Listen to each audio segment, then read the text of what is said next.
స్వచ్ఛమైన నాణ్యమైన గౌదర్పార్ పూజా ఉత్పత్తులు www.gaudarpar.com ద్వారా ఆన్లైన్ లో ఆర్డర్ చేయండి. మీ ఇంటిని దేవాలయంగా మార్చుకోండి. నమస్తే రమగారు. నమస్తే జయ.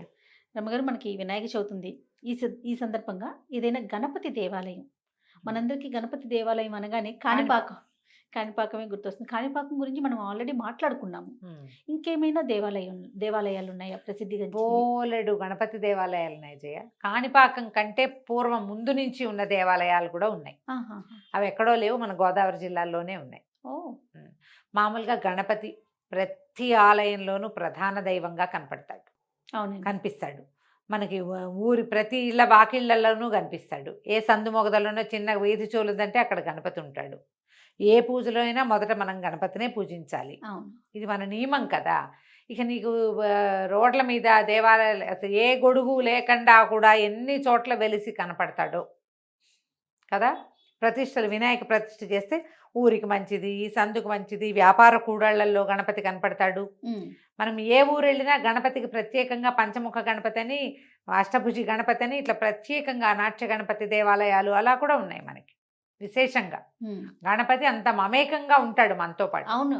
అయితే మనకి తూర్పుగోదావరి జిల్లా అయినవిల్లి క్షేత్రం ఒకటి ప్రత్యేకమైంది. దీంతో పాటుగా ఇంకా ఉన్నాయి గోదావరి జిల్లాలోనే ఇంకా మంచి మంచి క్షేత్రాలు. గోదావరి జిల్లాలో ఎన్ని దేవాలయాలు రమ్మగారు. అవును, చూసిన కొద్దీ అవి కూడా చాలా పురాతనమైన దేవాలయాలు కదండి. ఇప్పుడు నీకు పురాతనమైనటువంటి పంచారామాల్లో కూడా గణపతి విశేషమైన ప్రతిమా స్వరూపంగా కనపడతాడు. వాకిట్లోనే సాక్షి గణపతి మనం శ్రీశైలానికి వెళ్ళేటప్పుడు ఇట్లా ప్రత్యేకంగా కనిపిస్తారు కదా. అయినవిల్లిలో సిద్ధి వినాయక స్వామి దేవాలయం ఉంది. అయినవిల్లి అమలాపురానికి బాగా దగ్గర, కోనసీమగా ప్రఖ్యాతి పొందిన అంబేద్కర్ కోనసీమ జిల్లాలో మనకి అయినవిల్లి దేవాలయం ఉంది. ఇది వాస్తురీత్యా దేవాలయాలకి సరైన ప్రాంతమాట. పర్వతాలు నదులు కలిసే చోటు ఇక్కడ ఇది. నేను వెళ్ళినప్పుడు గోదావరి కాలువలో స్నానం చేసి దర్శనం చేసుకున్నాను నేను. పక్కనే ఉంది కాలువ కూడా, గోదావరి కాలువ నడుస్తూ ఉంటుంది, పక్కనగే దేవాలయం కనపడుతుంది. 2 రాజగోపురాలు ఉన్నట్టు 2 గోపురాలు కనిపిస్తాయి అన్నమాట ఈ దేవాలయంలో.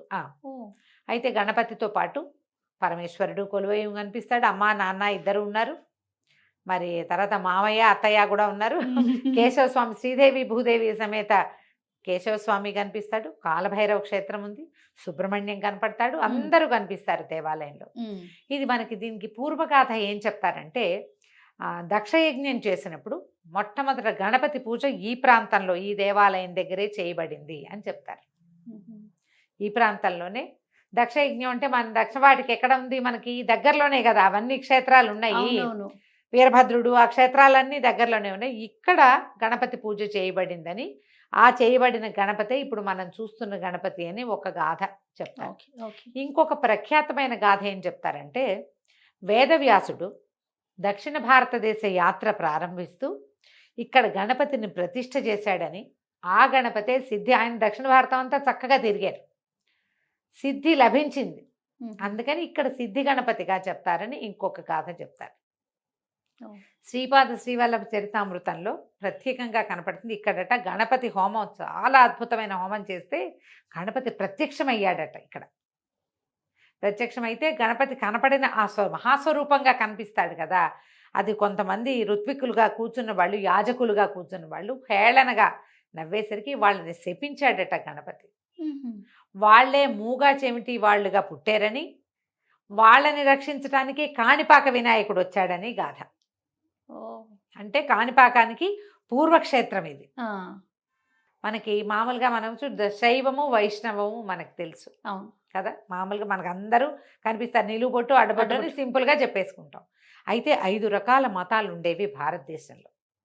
ఈ 5 మతాల్లో శైవము వైష్ణవము ఇప్పటికీ కనపడతాయి. ఇవి కాకుండా శాక్తేయము, శక్తి మతానుయాయులు, అమ్మవారినే పూజించేవాళ్ళు. సౌరం, సూర్య మతానుయాయులు, కేవలము సూర్య పూజ. నీకు తెలుసా, ఆయన ఉన్నారు కదా మన విక్రమార్క, ఆయన చెప్తారు కదా, విక్రమాదిత్య ఏం చెప్తారు, సూర్యోస్మి అంటారు, నమస్కారం అంటాను కూడా. సౌర మతానుయాయులు. ఇవి కాకుండా 5వ మతం గాణాపత్య మతం, గణపతి మతం.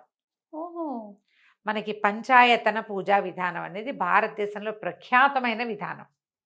ఈ ప్రఖ్యాతమైన ఈ విధానాల్లో ఉండే 5 ప్రధాన దైవాలు విష్ణువు, శివుడు, శక్తి, ఆవిడనే ఏమంటారంటే గౌరి, ఉమ్. అంబిక అంటారు. సూర్యుడు, గణపతి, వీళ్ళు 5గురు. ఇప్పుడు ఈ 5గురులో విశేషమైన దేవాలయాల్లో ఎవరు ప్రధాన దైవం అయితే వారు మధ్యలో ఉండి మిగిలిన నలుగురు 4 పక్కల ఉంటారు. అవును. అట్లా ఇప్పుడు గణపతికి సంబంధించిన ఆలయము అలా విశేషం అనుకో, గణపతి ప్రధాన దైవం, 4 పక్కల అంబిక, సూర్యుడు, శివుడు, విష్ణువు ఉండవలసిందే. ఆ, ఇలా ఉన్న క్షేత్రము చాలా ప్రఖ్యాతమవుతుంది, చాలా పవర్ఫుల్గా కూడా ఉంటుంది. ఓకే. ఇక్కడ విశేషంగా గణపతి హోమాలు చేస్తారు. ఇట్లా నది పక్కన ప్రవహిస్తూ చోట ఉండేటువంటి దేవాలయాలు అక్కడ మహత్యం హెచ్చుగా ఉంటుందని చెప్తారు. గణపతికి మన మనసులో కోరిక నివేదిస్తే సంవత్సరం తిరిగేసరికి పూర్తి చేస్తాడు దాన్ని. ఉహుం. ఏడాది లోపలే కొంతమంది పనులు అయిపోతాయి. ఓ. గణపతి హోమాలు విశేషంగా చేస్తారు. 2 గోపురాలు ఉన్నాయని చెప్తున్నాం కదా, అవును. అందులో పరమేశ్వరుడు ఉన్నాడు, విష్ణువు, అన్ని రకాల దేవాలయాలు మనకి లోపల దర్శనమిస్తాయి. స్వామి విశేషంగా కనపడతాడు.